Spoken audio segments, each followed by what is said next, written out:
दोस्तों नमस्कार, मेरा नाम है मनीष कुमार सिंह और आप देख रहे हैं 4 पीएम महाराष्ट्र। आपका बहुत बहुत स्वागत करता हूं।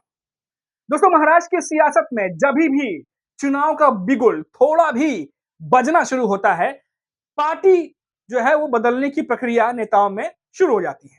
नेता इस पार्टी से उस पार्टी से इस पार्टी जो है वो पार्टियां बदलना शुरू कर देते हैं। ये लोकसभा चुनाव, विधानसभा चुनाव में हमने देखा, भरपूर होते हुए देखा।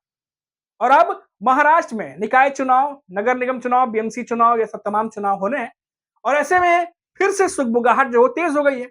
अब ऐसे में फिर से नेताओं का इस पार्टी से उस पार्टी जाना शुरू हो गया है।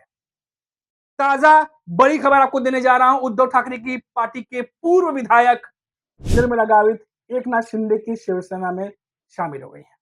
हालांकि वो पूर्व विधायक हैं, अभी विधायक नहीं है, पूर्व विधायक है। लेकिन इस खबर के आने के बाद फिर से एक बार ऑपरेशन टाइगर की चर्चा शुरू हो गई है। बहुत पहले एकनाथ शिंदे की शिवसेना के नेता उदय सामंत ने इशारों इशारों में बहुत सारी बातें कही थी। आपको याद होगा, ऑपरेशन टाइगर को लेकर के काफी ज्यादा उस समय चर्चा चल रही थी और एक बार फिर से इसकी सुगबुगाहट तेज हो गई है। लेकिन यहां पर ध्यान देने वाली बात यह है कि उद्धव ठाकरे की पार्टी से मौजूदा बड़ा नेता जो सांसद को जीत के आया हो, ऐसा कोई नेता जो है महायुति की पार्टी में नहीं गया है। क्योंकि आपको याद होगा, जब ऑपरेशन टाइगर की बात चल रही थी उस दौरान उद्धव ठाकरे की शिवसेना के तमाम बड़े नेता, तमाम सांसद, विधायक एक साथ आए थे और कुछ सांसदों ने तो मीडिया के सामने आकर प्रेस कॉन्फ्रेंस करके ये कहा था कि हमारी निष्ठा उद्धव ठाकरे के लिए है और हम कल भी थे और आज भी उद्धव ठाकरे के साथ में है। उसके बाद देखा गया कि जो ऑपरेशन टाइगर की बात कही जा रही थी, इसकी हवा निकलती हुई दिखाई दी। बहुत समय तक कुछ सुगबुगाहट नहीं थी, कोई बातचीत नहीं थी। बीच में कुछ नेता जो है वो इधर-उधर पार्टी बदल रहे थे, कुछ नेता एकनाथ शिंदे की पार्टी में जा रहे थे। लेकिन अब ये खबर इसीलिए जरूरी है दोस्तों, क्योंकि अब महाराष्ट्र में निकाय चुनाव, बीएमसी चुनाव, नगर निगम चुनाव, जिला पंचायत चुनाव, तमाम चुनावों की तैयारियां शुरू कर दी गई हैं। बंद कमरे में बैठकर नेता स्ट्रेटजीज बना रहे हैं, आगे की रणनीति तय कर रहे हैं। और हमने आपको पहले भी दिखाया था कि कैसे एकनाथ शिंदे, महायुति की बात करें तो एकनाथ शिंदे वहां से आगे चल रहे हैं रणनीति बनाने में, तो इधर उद्धव ठाकरे ने पहले से ही रणनीति बनानी शुरू कर दी है।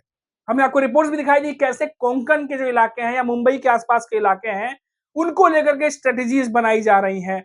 उद्धव ठाकरे की शिवसेना पुरानी वाली शिवसेना के तेवर में इस बार नजर आ सकती है।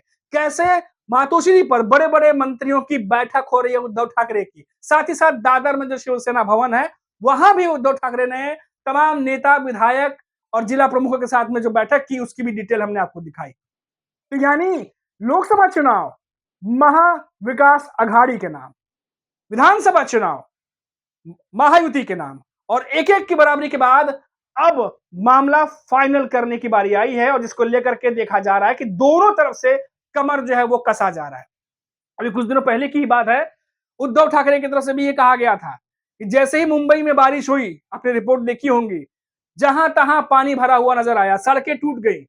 और तो और जो मुंबई मेट्रो जो लाइन बनी थी उसको लेके भी आपने देखा कि उद्धव ठाकरे की शिवसेना की तरफ से कई नेताओं ने आरोप लगाया कि जिन लाइंस का उद्घाटन अभी कुछ हफ्ते पहले हुआ है वहां भी पानी भर गया। इसके बाद उद्धव ठाकरे की तरफ से कहा गया ये जो भ्रष्टाचार है इसका एक एक का हिसाब लिया जाएगा।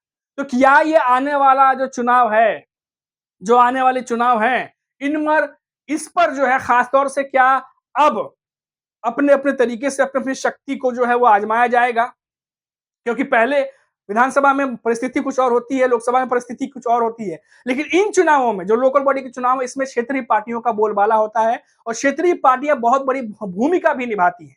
और ऐसे में जो कुछ दिनों से भी चल रहा है महाराष्ट्र में, चाहे वो बारिश को लेके हो, भ्रष्टाचार को लेकर के हो, और जो दावे किए गए थे सरकार की तरफ से, उन दावों की जो पोल खुली है, उसके बाद जिस तरीके से अपोजिशन ने चढ़ाई की है, वो इन दिनों महायुति की फजीहत बढ़ा रही है। क्योंकि जितनी ज्यादा बात होगी, जितनी ज्यादा चर्चा होगा, उतना ज्यादा चीजें और उजागर होंगी।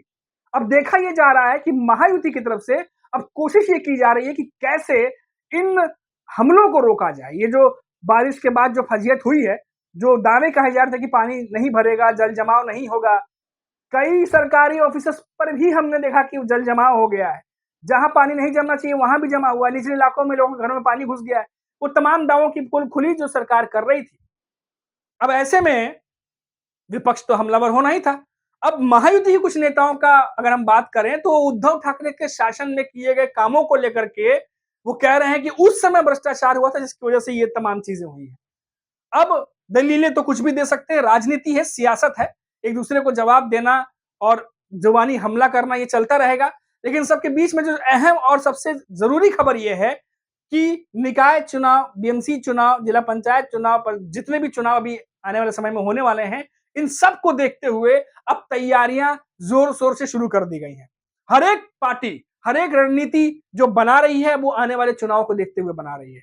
चाहे पब्लिकली कोई बयान देना हो, चाहे कोई अनाउंसमेंट करना हो, चाहे वो पार्टियों के नेताओं का इधर से उधर जाना हो, चाहे वो उद्धव ठाकरे की पार्टी या शरद पवार की पार्टी या कांग्रेस की पार्टी की तरफ से महायुति को घेरना हो, सभी को पता है कि अब जो होने वाला है इसका असर आने वाले चुनाव पर पड़ेगा। और इस बार क्योंकि एक-एक की बराबरी लगभग-लगभग महाराष्ट्र में नजर आ रही है, तो इस बार ये जो तीसरा लड़ाई है, चुनावी लड़ाई, इसमें महाविकास आघाड़ी कोई कसर नहीं छोड़ना चाहिए, खासतौर से उद्धव ठाकरे। क्योंकि जो जहां-जहां उनकी सीटें थी, जहां-जहां विधानसभा में कमजोर पड़े हैं, कैसे वहां पर अपने पावर को और बढ़ाया जाए, उस पर पूरा काम चल रहा है। और तो और एकनाथ शिंदे भी ये बात जानते हैं कि उनका मुकाबला सीधा उद्धव ठाकरे की शिवसेना से होगा। और इस बार परिस्थितियां भिन्न हैं, परिस्थितियां अलग-अलग हैं, तो ऐसे में दोनों ही पार्टियों को फिर से, क्योंकि जो हमने लड़ाई देखी शिवसेना बनाम शिवसेना, वैसी ही लड़ाई इस बार भी देखने को मिल सकती है। और इसीलिए दोनों तरफ से कमर जो है वो कसा जा रहा है। तो ये बड़ी अपडेट थी, बड़ी खबर थी महाराष्ट्र से जो हमने आपको पहुंचाई। अभी के लिए इतना ही। आप देखते रहिए 4 PM महाराष्ट्र। नमस्कार।